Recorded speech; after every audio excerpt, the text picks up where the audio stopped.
Salut, je suis Charlotte, bienvenue sur Femme Smart Online. Cette vidéo, c'est la troisième d'une série de vidéos qui vont te permettre de pouvoir reconnaître un bon vendeur sur Alibaba.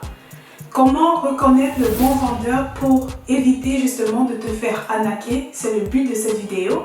Et dans cette vidéo, je vais te donner le troisième secret, la troisième astuce pour être sûr de reconnaître le bon vendeur. Si c'est ta première fois sur cette chaîne ou si tu n'étais pas encore abonné, merci de le faire. Et sans plus attendre, commençons.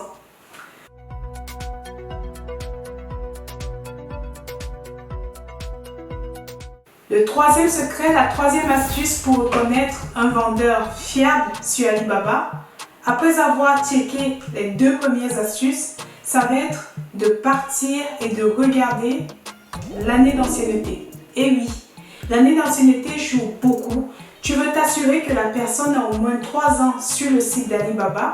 Pourquoi? Parce que les 3 premières années, surtout la première, deuxième année dans la vie d'une entreprise est capitale et cruciale. Les chiffres sont clairs.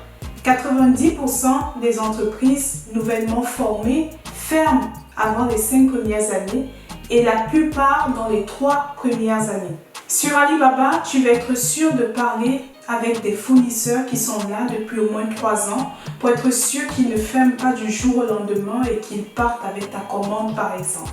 Je reprends le même produit pour pouvoir te partager ma troisième astuce sur comment reconnaître les faux vendeurs sur Alibaba.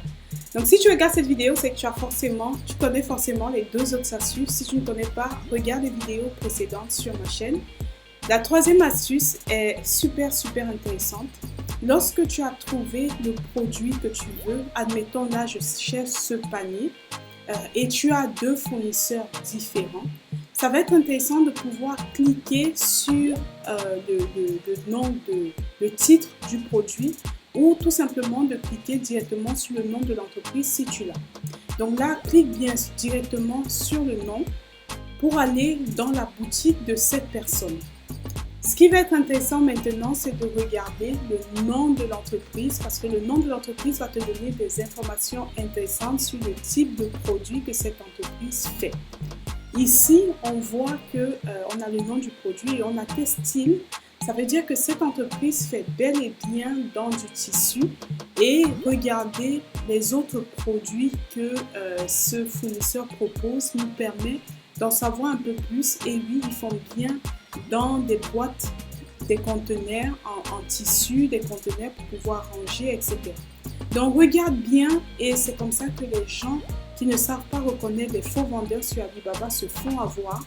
Lorsque tu veux rechercher des fournisseurs, regarde bien le nom de l'entreprise et pour le bonus pour cette troisième astuce, regarde bien les produits que le fournisseur vend. Si nous repartons, donc là nous avions celui, je pense que j'ai cliqué sur celui-ci, donc là on va prendre celui-ci. Là on a 8 ans, donc je reviens, je clique sur son nom. L'autre était beaucoup plus dans les textiles et l'autre, vous voyez, il est beaucoup plus dans les sacs. Si nous ne voulons pas, par exemple, un sac, il faudra faire attention. Là, pour le coup, la boîte de rangement peut se faire de la même manière que les sacs, ça peut être le même moule, raison pour laquelle on pourrait aller avec ce vendeur. Mais parfois, vous avez les cas de figure où vous recherchez, par exemple, une boîte et la personne, ici, par exemple, va faire dans un produit complètement différent, un produit de cuisine par exemple, et dans les autres produits reliés, ça va être des choses complètement différentes. Donc bien regarder ce que l'entreprise fait. J'espère que tu as aimé ma petite astuce. Si tu as aimé cette astuce, merci de liker, de t'abonner. Rendez-vous dimanche 15h GMT pour la formation gratuite sur la vente sur Amazon. À bientôt!